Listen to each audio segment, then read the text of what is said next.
Well, I have a philosophy that time has a way of burying memories, and I don't know if I'll be remembered for anything in particular, but perhaps that in the annual meeting that we had that year. We had a big successful annual meeting, and I remember giving a report, and that might have been one of the first times that a presidential report had been given at an annual meeting. And the successful annual meeting and that year of getting it back organized again might very well be the best contribution I made.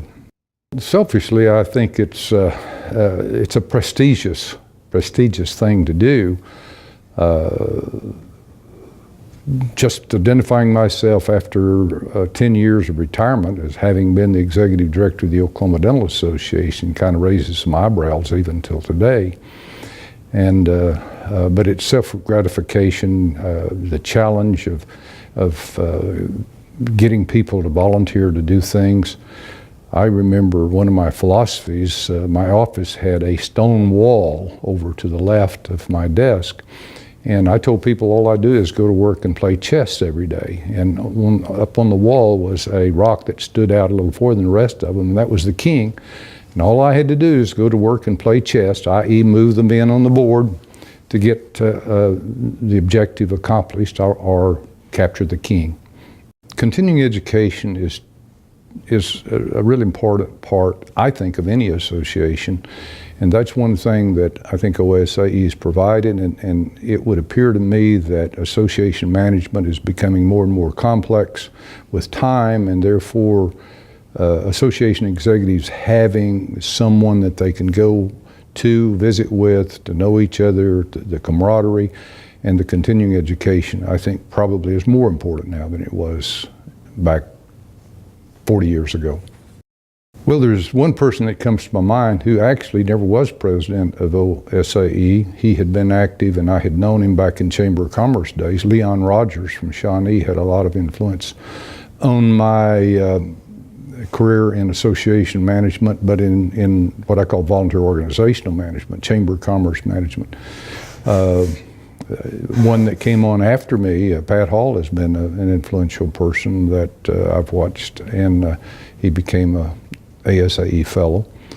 I look back and remember Dr. Leroy Oxford. He was one of the past presidents that probably was president when I was elected secretary, treasurer of the organization.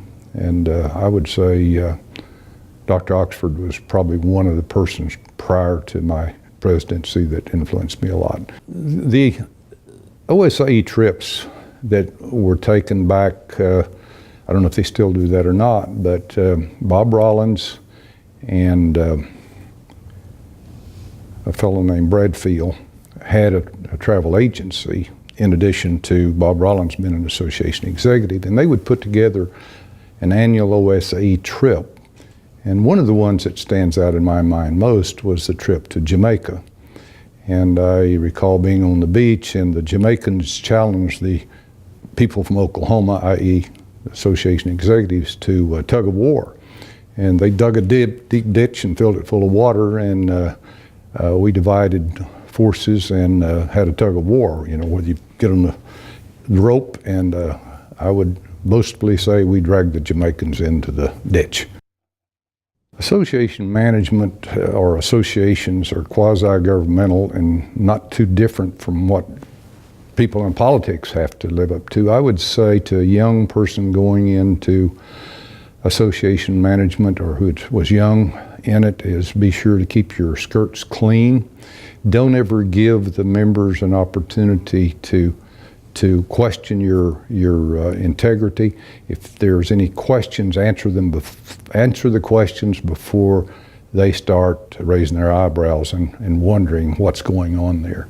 Be open and make sure that they know where every penny goes, what everything is that takes place, and just make sure that your integrity is impeccable, and you won't be questioned if you answer questions before they're asked.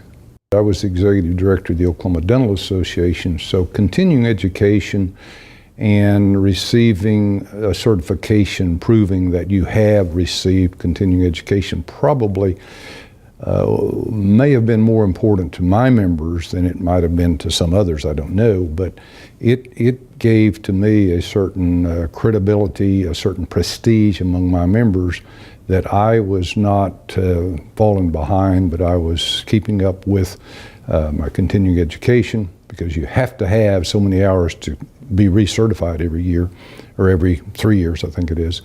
And I think that having a CAE lends a lot of credibility to you and with your members. And also, if you're ever out looking for another association job, it's just a prestige or proof or credible a certification that you have met certain minimum requirements to earn that CAE. Well, I think any association should continue to listen to its members and be sure that it is representing what they want and what they need. And of course, I think among those things is, of course, continuing education, but camaraderie. They have what they call a CEO roundtable now, where association executives can get together, the executives can get together and have pretty one-on-one conversations with each other and share experiences. And most usually when you get to talking to more than one or two association executives, they've already been through, somebody in that group's already been through whatever is challenging you at the time.